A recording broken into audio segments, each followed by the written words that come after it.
Ya, assalamualaikum warahmatullahi wabarakatuh. Di sini bareng saya, Rifai. Di video kali ini kita akan berbagi sharing tentang mekanika kuantum modern.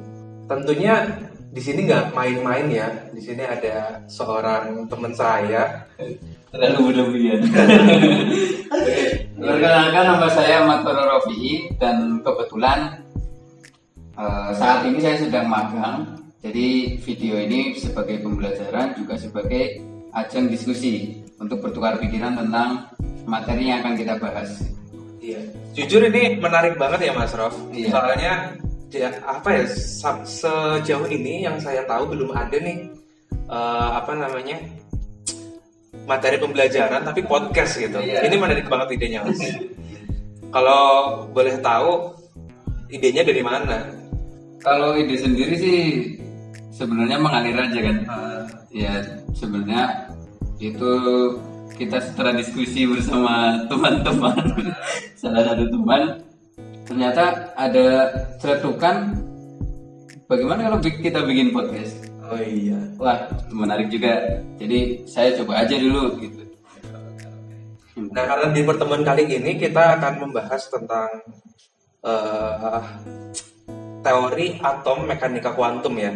Nah, kalau menurut Mas Rofi sendiri atau teorinya lah ya, teorinya apa sih teori mekanika kuantum modern? Itu sebenarnya apa?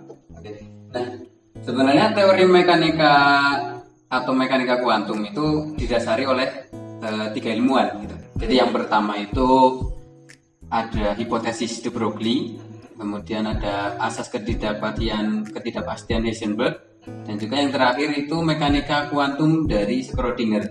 Nah, ketiganya ini saling melengkapi, di mana yang pertama itu de Broglie itu menemukan suatu masalah dari teori atom Bohr, di mana dalam atom Bohr itu elektron berputar pada kulit tertentu. Nah, tetapi Bohr belum menjelaskan kenapa elektron harus ada di kulit tertentu itu. Nah, jadi de Broglie merumuskan suatu hipotesis bahwa elektron itu bersifat sebagai partikel dan juga bersifat sebagai gelombang.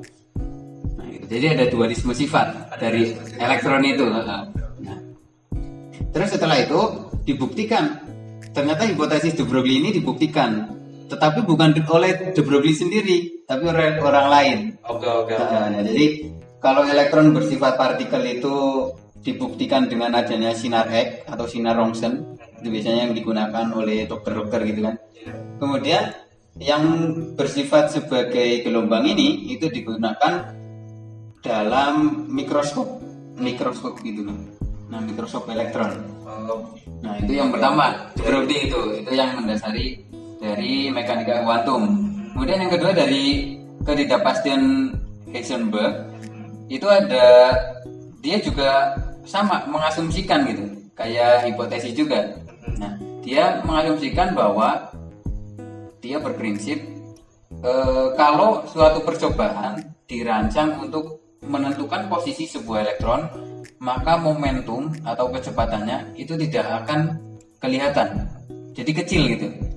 Nah, dan begitu pun sebaliknya, kalau percobaan dirancang untuk menentukan momentum suatu elektron atau kecepatannya, posisinya akan kecil kelihatannya gitu. Jadi ini berbanding terbalik gitu loh. Berbanding terbalik ya justru ya. Iya. Oke. Nah, Itu yang Heisenberg. Nah, terus yang Schrödinger, ternyata Schrödinger ini berawal dari dua ilmuwan tadi. Nah, ketika mereka itu bingung elektronnya bagaimana, nah si Schrödinger ini sudah bisa menentukan melalui persamaan gelombangnya. Oke. Si Schrödinger menarik banget ya. Jadi kalau dari Schrödinger itu ada persamaan mekanika gelombang, di mana persamaan itu dapat menghitung dan menentukan keberadaan elektron. Jadi si Schrödinger ini udah bisa menghitung ya. Ada hitungannya di sini. Iya, ada hitungannya. Oke. Nah, itu kayak gitu. Jadi maka dari ketiganya itu oleh ilmuwan-ilmuwan sains dianggap sebagai teori atau mekanika kuantum. Yang mendasari ya sebenarnya. Yang mendasari dari teori itu. Oh, oke. Nah, sebenarnya menarik banget dari yang teori Schrödinger, yang dimana tadi sempat dibilang kalau teori Schrödinger dia bilang kalau dia udah bisa menghitung besarnya energi atom yang terlepas gitu ya. Iya. Besarnya energi atom yang terlepas untuk si elektron ini bisa pindah ke kulit berikutnya gitu atau gimana? Oh. Jadi ada energi gitu kan. Ada energi gitu ya. Jadi dia udah apa kalau sebelumnya beda ya si Schrödinger sama si de Broglie gitu ya. Iya, itu kalau bedanya kalau de Broglie sama Heisenberg bedanya apa nih mereka berdua? Mungkin kurang jelas ya, atau tadi kan sempat dijelasin, mungkin ada yang kurang jelas nih di apa de Broglie sama Heisenberg itu perbedaannya apa sih teorinya mereka? Jadi yang mendasar itu sebenarnya pada sifat dan juga posisi. Kalau di de Broglie itu lebih ke sifat, itu sebagai gelombang dan partikel. Tapi kalau di Heisenberg itu lebih ke posisinya elektron dan kecepatannya gitu, momentum. Posisi dan momentum. Itu yang mendasari perbedaan dari de Broglie dan Heisenberg. Gitu. Jadi cukup jelas ya teman-teman di sini de Broglie, Heisenberg dan yang terakhir Schrödinger. Jadi teorinya cukup sebenarnya saling melengkapi ya. Iya. Kalau bisa dibilang saling melengkapi dari yang pertama de Broglie, terus kemudian ada ilmuwan lagi namanya Heisenberg yang berdasarkan teorinya de Broglie dia mengasumsikan apa ya sesuatu yang lebih lengkap lah bahasanya. Terus Schrödinger melengkapi dari teori keduanya gitu ya. Oke, menarik banget, menarik. Nah kalau itu kan menurut para ahli ya, menurut para ahli. Tapi kalau dari apa yang Mas Rofi pelajari sendiri untuk memperingkas supaya kita lebih jelas gitu ya. Menurut Mas Rofi sendiri teori atau mekanika kuantum itu sebenarnya apa sih? Kalau dari pendapat pribadi itu ya, sebenarnya teori mekanika kuantum ini teori yang terakhir gitu dari teori atom, karena sampai sekarang belum ada pembaruan gitu. Nah, teori mekanika kuantum ini melengkapi teori-teori dari sebelumnya. Kalau misalkan di teori Bohr gitu kan, teori Bohr hanya elektron pada lintasan tertentu, tetapi di dalam teori mekanika kuantum ini ada yang namanya subkulit. Jadi setelah kulit ada subkulit, anaknya kulit gitu loh. Nah, tetapi di dalam anaknya kulit itu ada anak lagi gitu. Nah itu analoginya menarik sih, ini anak gitu ya. Jadi ada cabang-cabangnya gitu. Nah itu dijelaskan oleh persamaan Schrödinger tadi. Makanya kenapa Schrödinger itu agak menarik. Nah Schrödinger menjelaskan semuanya. Bahkan di dalam persamaan Schrödinger itu dia bisa menentukan arah perputaran dari elektron gitu. Oke. Jadi kalau dalam satu subkulit, satu orbital gitu ya, bukan subkulit. Orbital itu anak-anaknya kulit gitu. Iya. Nah, itu hanya boleh ada 2 elektron untuk berputar mengelilingi orbital tersebut. Nah, perputarannya itu ada yang searah jarum jam dan yang berlawanan jarum jam gitu. Nah, kalau yang berlawanan jarum jam pasti putarannya ke kiri, kalau searah berarti ke kanan. Pada suatu saat kedua elektron ini akan bertemu di tengah-tengah. Kan seperti itu. Dan ini nggak mungkin dong. Nggak mungkin karena elektron ini sama-sama bersifat negatif. Oke. Saling tolak menolak. Harusnya dia akan menjauh. Iya. Jadi teman-teman, kalau kalian tahu kan proton itu bersifat positif, elektron bersifat negatif. Nah, ketika di orbital ini ada 2 elektron dan elektron ini bisa berputar ke kanan ataupun ke kiri, suatu ketika mereka bisa bertemu gitu. Nah, dan ini masih menjadi perdebatan gitu. Ini yang bisa kita perdebatkan sebenarnya.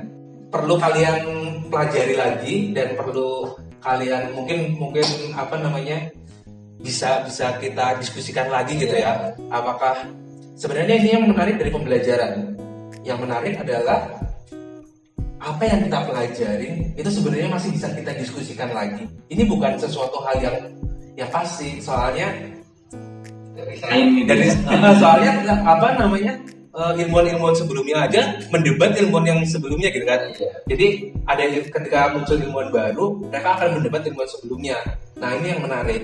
Jadi seperti yang tadi dibilang, bahkan sampai sekarang belum ada yang bisa membuktikan bagaimana di dalam satu orbital itu ada dua elektron, ketika mereka bertemu, ini hal yang nggak mungkin. Nah itu ini yang besar. Jadi yang masih harus kita diskusikan ya. Mungkin ada teman-teman yang bisa menjelaskan tentang ini gitu. Mungkin logikanya bisa nyampe ke sini. Jujur saja saya nggak nyampe gitu. Oke, menarik. Ada lagi yang mau ditambahkan Mas Raffi tentang apa sih pendapatnya kamu tentang, atau bisa menjelaskan secara sederhana, menurut kamu itu teori atom mekanika kuantum itu apa gitu? Sederhana aja. Kalau bahasa sederhananya sih gini, karena kan dalam teori mekanika kuantum itu yang pertama adalah yang jelas posisi elektron. Yang kedua itu ada sifat elektron. Gitu kan. Kalau dalam teori mekanika kuantum kita itu tidak bisa menentukan dengan pasti elektron itu berada di mana, gitu. Tetapi yang bisa kita tentukan adalah kebolehjadian menemukan elektron tersebut. Nah, ibarat gini, misalkan ada ikan di suatu kolam. Nah, kita tahu itu ada ikan, tetapi kita tidak bisa menentukan posisi ikan itu letaknya di mana, pastinya di mana, gitu kan? Berarti ini apa namanya? Bagaimana kita menentukan posisi elektron di dalam atom gitu ya? Jadi setelah itu ketika kita tahu ada ikan, terus kita nggak bisa menentukan, berarti kan yang bisa ditentukan adalah kebolehjadian menemukan ikan di kolam itu. Nah itu sama seperti analogi dalam teori mekanika kuantum ini. Nah itu seperti itu. Jadi bisa dibilang kalau untuk menentukan posisi dari elektron di dalam sebuah atom, sebenarnya kita nggak bisa menentukan itu ya. Soalnya, tapi yang bisa kita tentukan adalah di dalam atom itu ada nggak sih elektron, gitu ya. Jadi ibaratnya tadi analoginya adalah di dalam sebuah kolam, kita bisa tahu kalau di dalam kolam itu ada ikan, tapi kita tidak tahu posisi ikan itu ada di mana, betul gitu Mas? Ada nggak tambahan buat buat memperjelas teman-teman yang di rumah yang menyaksikan video ini itu biar lebih paham gitu, tambahan dari Mas Raffi sendiri tentang mungkin ada beberapa teman di rumah yang ngerasa apa sih kalian itu bahas apa sih gitu. Jadi bisa nggak dibahas bahasanya itu lebih disederhanakan, sebenarnya teori mekanikal kuantum itu sebenarnya apa, dan apa sih yang poin-poin penting yang harus dipelajari di bab ini gitu. Yang paling penting dipelajari itu yang pertama adalah dalam teori mekanika kuantum ilmuannya gitu. Apa sih yang dikatakan oleh ilmuwan tadi, itu yang harus dipelajari, karena ini menjadi dasar untuk memahami konsep pemikiran teori ini. Gitu. Yang pertama itu tadi ya, pemikiran ilmuwan. Kemudian yang kedua, kita harus bisa menganalogikan. Nah, seperti tadi yang saya analogikan kan sudah. Itu seperti itu. Saya kira itu doang sih. Itu ya. Sebenarnya sederhana banget loh teman-teman. Soalnya seperti yang udah dijelasin sama Mas Raffi tadi, itu sebenarnya sangat untuk di bab ini sebenarnya sangat sederhana ya. Harapannya teman-teman bisa ngerti. Kalau nggak ngerti, coba ulangi lagi videonya, mungkin bisa sedikit ngerti. Tapi kalau kesulitan bisa langsung tanya sama Mas Raffi. Oke. Mungkin cukup sampai di sini ya Mas. Oh iya. Terima kasih udah berbagi sama kita, teman-teman di rumah yang lihat video ini. Semoga teman-teman yang di rumah juga ngerti, paham, dan cukup memahami sebenarnya apa sih esensi dari belajar gitu ya. Dan ini kita diskusi sebenarnya perlu teman-teman pelajari juga.